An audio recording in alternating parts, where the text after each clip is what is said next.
You are listening to Interform Podcast with Ro on the radio. You're going to want to hear this. Welcome to Interform Podcast. It's me, your girl, Ro on the radio. And my guest today, we're going to be talking about toxic positivity. I didn't even realize it was a thing until recently. But my guest here is Shakira. Did I say your name? You did. Correctly. Okay. Yes. Introduce yourself for people who may not know you. Okay. My name is Shakira Eakins. I have been a social worker in the area for 11 years. I've been here for 26. So I'm OG. Better. I can officially call this my home now. Yeah. But I am a therapist at Day by Day Healing, which is right around the corner, yoga instructor, and then also for ESON Counseling and Associates, I provide their professional development training. So you got like a little bit of experience. I mean, yeah, a tiny. That's what I'm so happy that you were able to come on and talk about this, because I wanted to talk about, things related to mental health with a professional. Because we can talk about it back and forth with friends and stuff all day. Absolutely. And that's cool, but I wanted like a perspective from someone who, actually has that professional experience. So toxic positivity, like I said, I didn't even know it was even a thing until probably within the last maybe 5 years. Yeah. What is your definition of toxic positivity?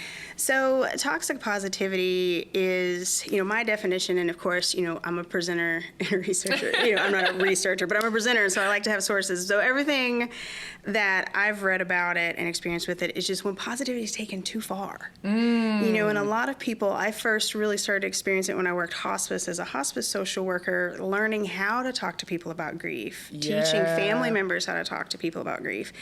And it's just when positivity goes too far. Positivity in and of itself is a wonderful thing. Sure. Affirmations are great. Manifesting is truly magical, but it can be taken to such an extreme that it hurts and it's invalidating. It's like, when I think of toxic positivity, when I'm trying to grasp the concept of it, it kind of sounds like denial in a way, like avoiding what's really happening, avoiding reality, and just kind of being in denial. And I have experienced toxic positivity, but I didn't know that that's what it was. I thought that there was something wrong with me. Yeah. Because you hear it from your parents, like when you're going through a rough time. Because I remember, I wasn't diagnosed. I feel like I struggled with a little bit of depression when I was a teenage girl. Yeah. And my dad just thought it was hormones, your period, or he was just like, "Are you depressed? You can depress these dishes." You know what I mean? Exactly. Or my mom was like, "Just give it to God." You know what I mean? Everything's going to be okay. Look at the bright side. It's not that bad. Other people have it worse than you. Yes. That is the main line that I feel can be the most toxic, because when I hear that, I immediately feel worse, because I feel like they're right. What I am upset about something that is so small, and how dare I have these feelings, and so I try to suppress them. Yeah. Now, when we say toxic, it means it's harmful to a person. Yes. What are some toxic positivity phrases that maybe you have experienced in your personal life, and what are some in your professional life that you've heard or that you try to steer people away from? Okay, so a lot of the ones that I've heard, and actually today I've had a lot of conversation. No, I swear. I've had a lot, when she sees it, she's going to laugh, 30 minutes ago. But was the, of course, giving it up to God and, and things like that. And also more importantly, or just more often, not even more importantly, other people have it worse. Hello. That is a common one that I hear from clients, and that and it creates so much shame and guilt. Yeah. And I've been like, yes, this is true, and it's great for perspective, but also your experience is valid. And so that's one way that I try to steer them away from it. Personally, of course, God again, being raised in a Christian household. Same. Mm-hmm. And then the most popular one I've ever heard throughout my entire life is everything will be okay. where everything happens for a reason. Oh, that gets under my skin. Yeah. And Like, girl, shut up. there have been people that I love very much that there have been appropriate times to say that. And so I wouldn't say that necessarily for them it was toxic. But then there have been plenty of people that have said it, and most people don't even mean to be hurtful. Sure. They that's just don't know what else to say, or they're uncomfortable with the emotion. So you think about parents, and you think about especially in our culture, and what, like, I know my parents are boomers. And so the way that they were raised, it was different, and they tried to raise me a little bit different with a little bit more empathy and compassion, but then knowing how. Yeah. And so they've tripped up, and we all trip up sometimes. Yeah. But that's an important part of it too, is depending on culture, like that can be even a bigger thing. And especially not meaning to be toxic, but trying to promote resilience, and it can backfire. There it is. I think it's important to realize that most of the time when people say these things to you that are considered toxic positivity phrases, they are not meaning it to be toxic. Like you said, they don't know what else to say. Yeah. They're uncomfortable with the situation or the emotions. They don't know how to support you. As far as like my parents and a lot of people's parents, when they use Christianity in terms of mental health and just say, give it to God, you kind of have to be like, God put mental health professionals on the earth too. Right.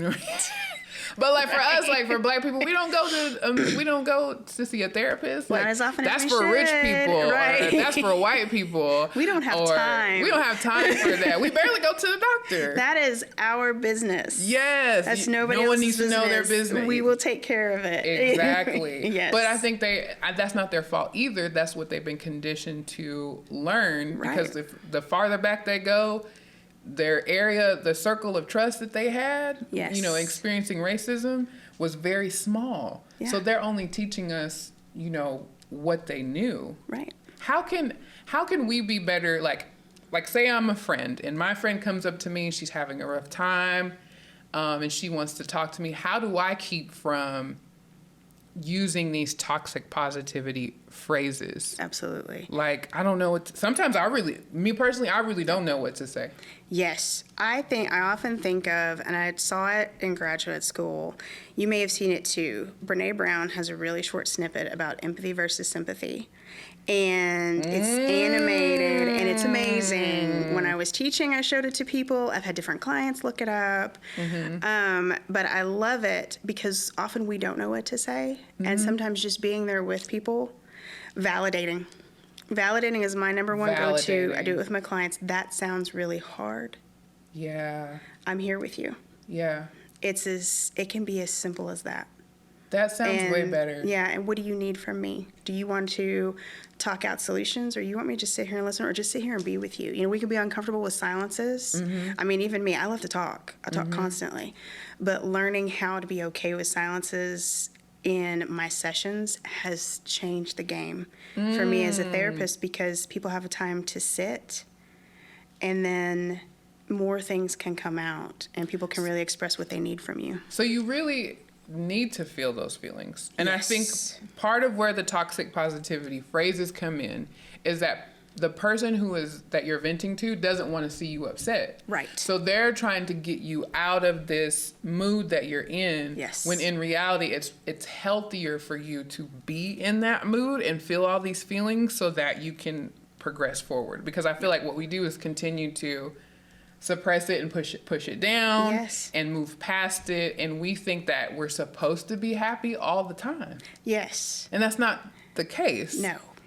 No. That's a really hard concept to grasp. So I really like your approach, because it makes a lot more sense than saying everything's going to be okay and everything happens for a reason, and just saying, how can I support you? Like, do you want me to just listen? Do you want a solution? Do you want advice? I can just sit here with you.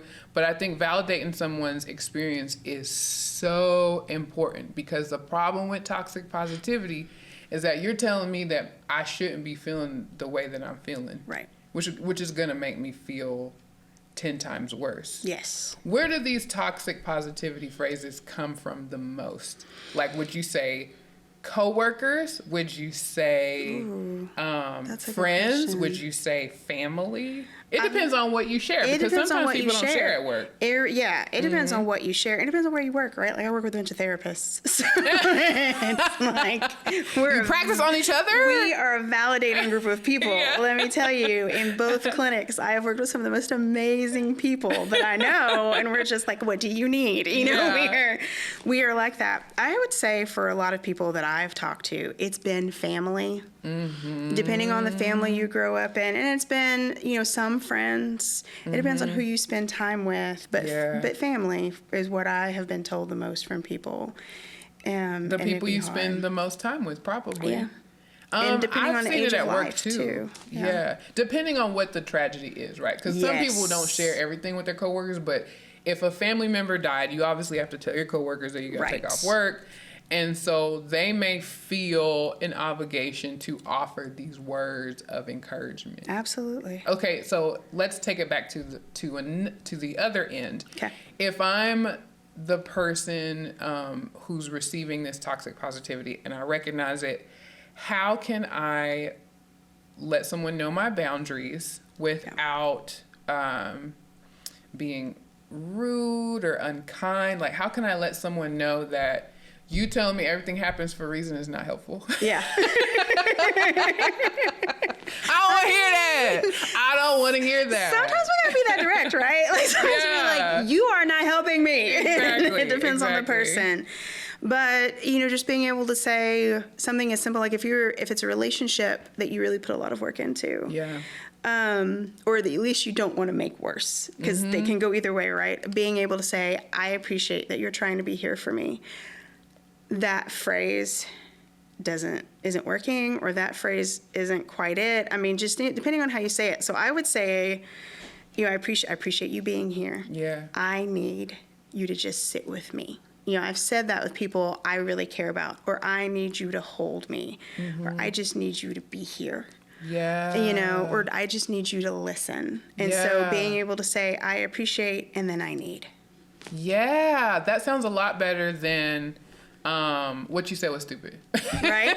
I mean, it depends on who you're talking to. So you're right. Sometimes they need that kick, that kick in the pants a little bit. Right. But I like that you're expressing appreciation, because they really are trying to help. They really are. And then you're telling them what you need instead of saying, this is not working for me. So you're not using negativity. Yeah. You're communicating your needs. Yeah. So that person can understand you a little bit better. Yes. And it takes the pressure off of them too, because that toxic positivity, like you said, comes out of not knowing what to say. Yeah. And so it takes that pressure away. Like I've had friends that have gone through big tragedies and I haven't known what to say. And I'm just like, what do you need from me? I'm here for anything. Like, seriously, but tell me what you need instead of me assuming what they need. And there it is. Helped. Because we assume that we know what the other person needs. Right.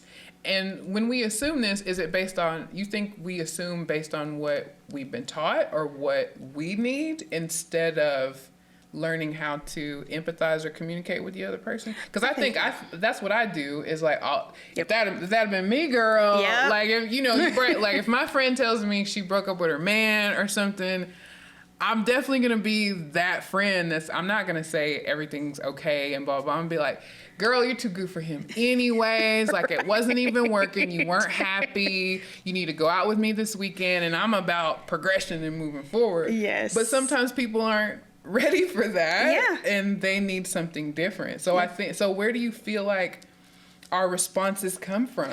I think you nailed it, because you know, science and research have shown us that we know our experience. We look through our own lens because that's what we know. And so the entire world is filtered through that. You and I could have the same best friend and we could approach that completely different because our experiences are different. And we're different people. And so, yes, a lot of it is from how we were raised to support, how we were trained to support, what we think we would want. And we may mess up. You know, there's no guarantee. We may think, okay, I'm going to validate. I'm going to ask them what they need and be like, I can't make any decisions. I don't know. I just leave me alone. Okay. You know, we still may screw up. Yeah. And because all we can do is our best. That's right. Well, how would you say we can be aware of toxic positivity versus actual positivity. Because sometimes people may read it wrong. I can tell you, like, that's toxic positivity, and I don't need that right now. Right. But that might not be the case. I might just be in my feelings. Right. So how does someone recognize the difference between toxic positivity and you just don't want to hear it? So if someone says that to you, if you think you're coming with the best thing possible, Yeah. be like, okay, I'm sorry. Yeah. You know, Sometimes we have to swallow our pride. What do you need to? Oh, yeah. That's I the don't want to biggest do thing. that. I know. But that's the biggest part of having a relationship with people is being able to swallow that pride. And it's hard. I'm going to tell you, I'm sorry. And my husband tell you too, I'm sorry is like the hardest thing for me to say. It's so hard. But I can say it to my clients all day. To my husband and my kids, it's really hard. And because there's a lot of vulnerability in that. There is. But just being able to acknowledge that we messed up. It's like with anything else. It's like, okay, that wasn't it. And even if they are in their feels, being accepting of those emotions can help them accept those emotions and hopefully reduce guilt later when they're not in those feelings and they're like, I took that out on them. Yeah. Because a lot of times that does happen. And sometimes Yeah. what people need is space. Sometimes they don't need us at all. That's true. Or sometimes they just need us to sit there, like you said, and just be there in the same space with them. Yeah. Can you give me some phrases that we can replace? Like instead of saying everything happens for a reason. Right. What would be a better way to support someone going through a tough time? That's maybe along the same lines, but just a little bit different. Well, and that can be tricky too, depending on what you say. It depends on who you're talking to, because you talk to your friends a certain way. That's true. You know, I might be like, this is some BS, but Yeah. BS might not be what I say. It's different from your coworker. I totally understand. You know, I could totally see where you feel the way that you feel. I may not have experienced. I may not have experienced that, but yeah, I totally get that. Or just saying you're absolutely valid, or this is hard, or I can't even imagine how hard this is if it's something we've never been through. Yeah. And so just saying things as simple as that. And, you know, for a lot of people, those other phrases do work well. And then for a lot of people, they don't. What about some people who use things to explain the way you are? For example, I have heard people say, like, if I'm feeling really down or something, you just need to get more sunlight. Okay? Yeah. Or you just need to take your vitamins. You just need to exercise. Technically, that's kind of toxic positivity, but it's also kind of diagnosing someone without really knowing what it is they truly need. And again, when they're saying this, they are probably thinking that it is helpful. Right. So what are first of all, I would just say, just don't say any of those things at all. Right. Like, because I know how it makes me feel, and it makes me feel super angry because I'm like, you have no idea what's going on. Oh yeah, why didn't I think of that? Or when someone says, like, when you're sad, Maybe I do take my vitamins. Yeah, I'm gonna take my vitamins. You don't know not me. the vitamins. Or when you're saying, like, I'm just feeling really down, and they're like, oh, you just need to snap out of it. Don't be sad. Yeah. No, I didn't think about that. Come on. Just saw that meme yesterday. Yes. Some people are so tone deaf. Yes. Well, and you know, so if you're that person sitting with them, it goes back to something we said earlier. It's being able to then ask them, do you want to problem solve right now? Or do you want to vent? Do you want to vent? Yeah. You know, and it can be hard, especially if you have that personality. I have that personality. As a therapist and a social worker, I want to solve problems. And learning to be able to pause that and say, do you want to problem solve or you just want to talk about it? Okay. And if they say, I want to problem solve, okay, have you thought about, you know, enlisting some of the things? So taking it out of you, even for me as a therapist, taking it out of being an expert. I'll often say, well, I have other clients who have done this, or I have read about this, or I've had people tell me this works. And so then they have a chance to not have the pressure of you telling them what to do, They but can considering choose. it. Yes. Let them choose the advice they want to take. Let them choose how they feel, and then you can expound on that and not just say, you need to take your vitamins. Yes. Or like, you just need to snap out of it. You just need to get out of the house. Like, you know, just do that. Like, those type of things are very disheartening. Yes. I will say that. So what would you, like, do you use the same skills in your professional life as you do in your personal life? Because I know, like, I can tell you what you need to do, but I'm probably not going to do it. I will say this for my family, who will be watching this, especially my brother, that I do my best. Right. I like the accountability. Best. Yeah, I absolutely do my best. I fail a lot. And I also put a lot of pressure on myself, especially as a mom. Yeah. To do it what I consider the right way. And so we're human. And we have to practice things. You know, the more you practice doing something differently, you know, the better you get. You're rewiring your brain. Okay. And we can rewire those pathways through our entire life. Doesn't matter what age we are. Yeah. And so it's learning from it and trying again. You know, sometimes I tell my kids, okay, I get what you feel, but we got to get in the car. Yeah. Like, I'm sorry you're experiencing this. You are allowed to be angry. You are not allowed to yell. We gotta go. Yeah. So sometimes there's a lot of that. Most of the time it's, oof, that sounds really hard. Do you want a hug? Would you like to cuddle with me? Yeah. Do you want to go be by yourself? So most of the time I can do it. Yeah. And it's just like with anybody else. Yeah. And I even mess up with clients sometimes. I read it wrong. Well, like, that brings me to another question, like, about your kids. Kids and mental health is a very serious thing. And I feel like I've been guilty of, my son's 13. I feel like when he was younger, I was guilty of toxic positivity. Yeah. Because to a kid, something that happens is a big thing. It is the entire world. It may not be the entire world to us because we're adults and we have, like, life experiences and age on us. But, like, when he couldn't take his Superman cape to school, he was very upset with me for a couple days. Yeah. And to me, it's not that big of a deal. So I have been guilty of probably using toxic positivity and a little bit of dismissal by saying it's not that big of a deal. Like, you know, other kids are complaining about not having food and you're complaining about not taking your Superman cape to school. And I think I need to be, that was when he was like 7 or 8. So I think I've gotten a little bit better. But at the same time, I think that I could use a little more self-awareness. And I think when we parent our kids, we do have to keep toxic positivity in mind. Have you had any experiences with your kids as far as, like, toxic positivity? You should have Every day. every day. I got 3 Yeah. kids. Well, 4 kids at home, and 3 of them are little. Oh, and little, like, so, 5? like, I have a 5-year-old. I have 2 8-year-olds, and then my oldest is 22. Oh my goodness! And you're old enough to have a 22-year-old? Black don't crack. I don't. Unless you're Good genes. Thanks, there Mama. we go.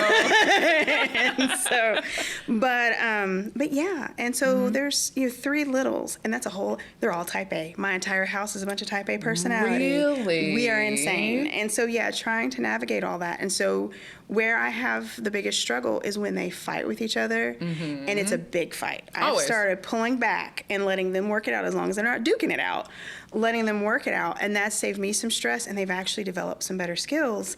But there's problem-solving skills on their own. Yes, which I taught them when they were younger, and they learn at school, but I was stepping in too much. Okay. And so now there are still moments, though, where I'm like, why did you hit her? You are not supposed to hit her, baby. It'll be okay. Don't worry about it. Tomorrow's a new day. I say that a lot. Because it's true. It is Tomorrow's a new day. But sometimes they don't want to hear that. Yeah. They want to cry about what's going on, and they should be able to. Because a big part of what can hurt us internally, especially we consider different cultures, is bearing those feelings, which was a life-saving thing at certain times in our history. But it's also has always taken its toll on us. So you look at heart disease, diabetes, high blood pressure, all the cancer risks, all of those things. Toxic stress, and stress and bearing our feelings contribute to all of that. It's not the only thing. There's lots of things that do, but it's a huge contributor. And then you look at what we're having to deal with in life. All of the things.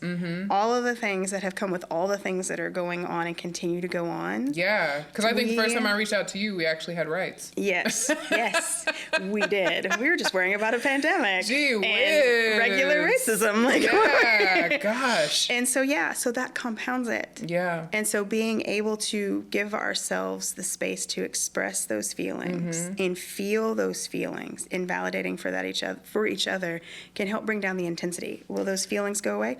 No, because we're still living through so many things, but it can bring the intensity down so that we build true resiliency and not that coded word that, especially in our culture, has become a bad word because it feels bad, and really build true resilience so that we can keep on going and want to keep on going. It sounds like we've just been in survival mode. Like, we suppress our feelings because back in the day, with racism, with Jim Crow, with slavery, we don't have time to have feelings because we have to survive.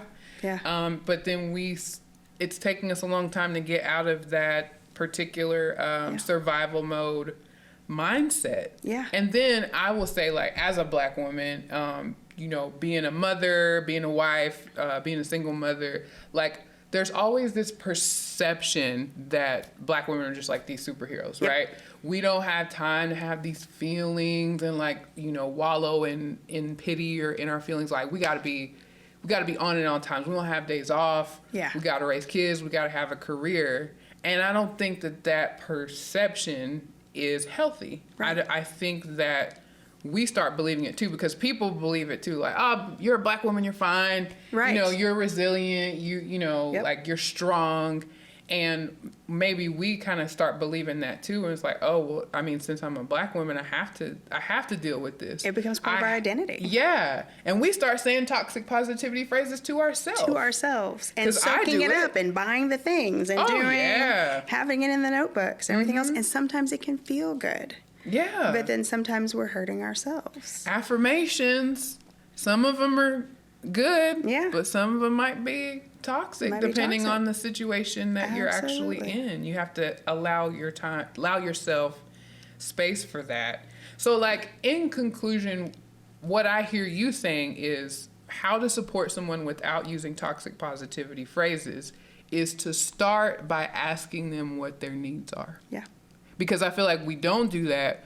They start talking, we're uncomfortable with them being upset because that's our friend or that's our family. We don't want to see them hurt. Right. So we immediately, like, punch back with, like, it's going to be okay. Hang in there, slugger. Yeah. Like, we don't say slugger. But,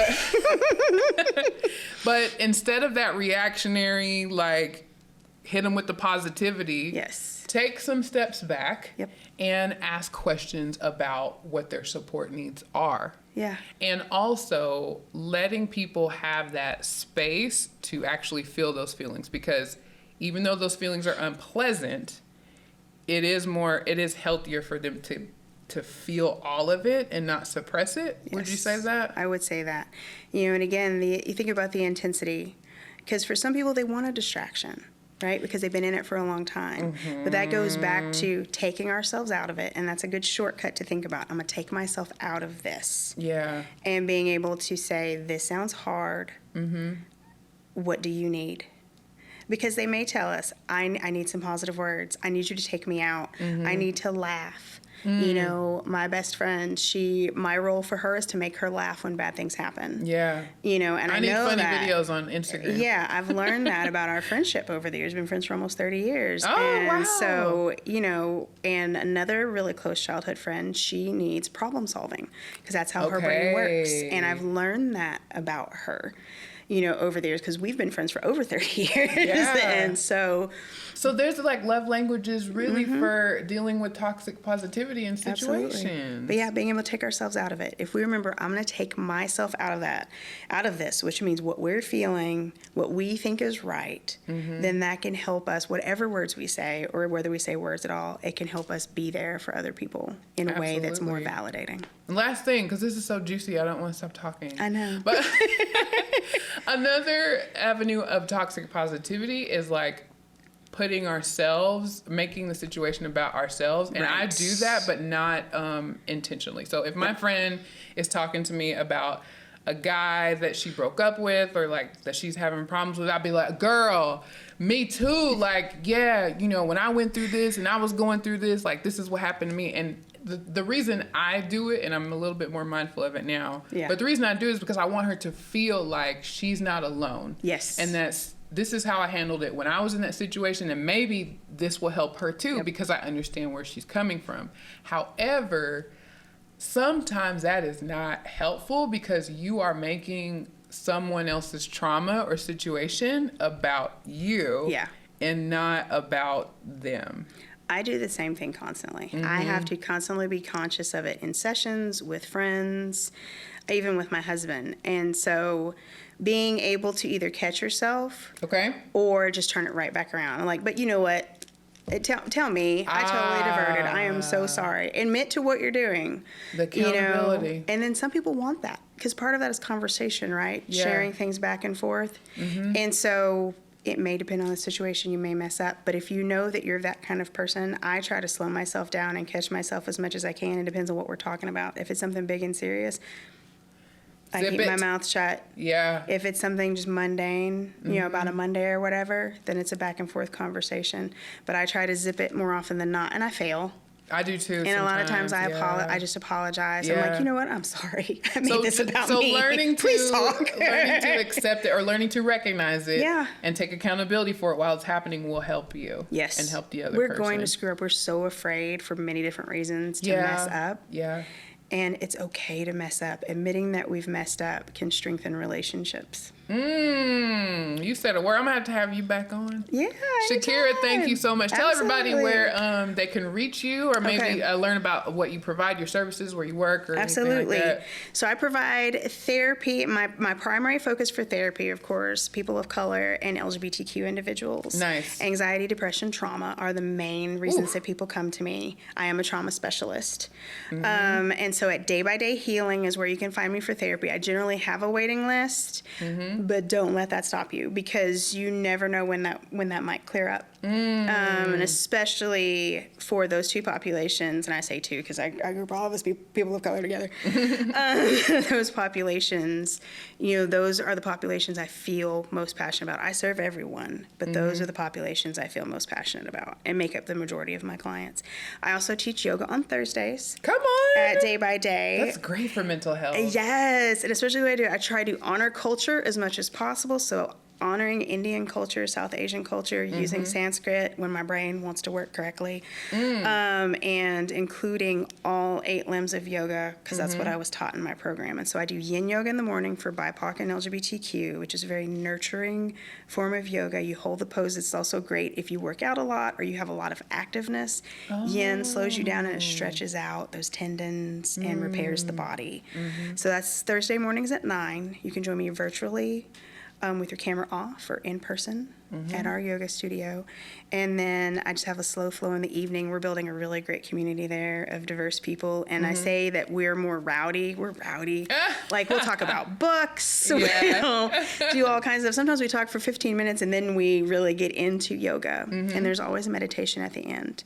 Ooh, all that is needed. All of that is needed. And this fall, whenever the space is done, I will also be offering some classes at Eason's Fayetteville office. Okay. And so I'm trying to still figure out and talk with Vishanda, one of the owners, about what would fit most with their clientele and the part of the community that they're in. And then I do different things within the community too. So I'm down for collabs. Helping with the camps at the library. They approached me, and so I did it last week with the kids, and it was so much fun. Nice. And so I want to do more things with kids, but I've done free events for different communities, just depending on what the need is. Yeah. You know, and some people want to pay. Awesome. If they can pay, they're like, take this money. I'm like, I will take that money. Right. But then for certain communities, especially communities of color, I will do it for free. I'm like, this is part of my giving back. I can afford to do this. I love that you work in two things that actually go together instead of being like, I don't know, a pastor and like a car salesman. Like you there's two things that should definitely go together. Thank you so much for joining me, Thank Shakira. you for having me. I appreciate it. You can make sure you check out our website, interform.art, and you can find me on Instagram. It's RO_on the radio, all one word. Thank you so much. You're so welcome. You are listening to Interform Podcast with Ro on the radio. You're going to want to hear this.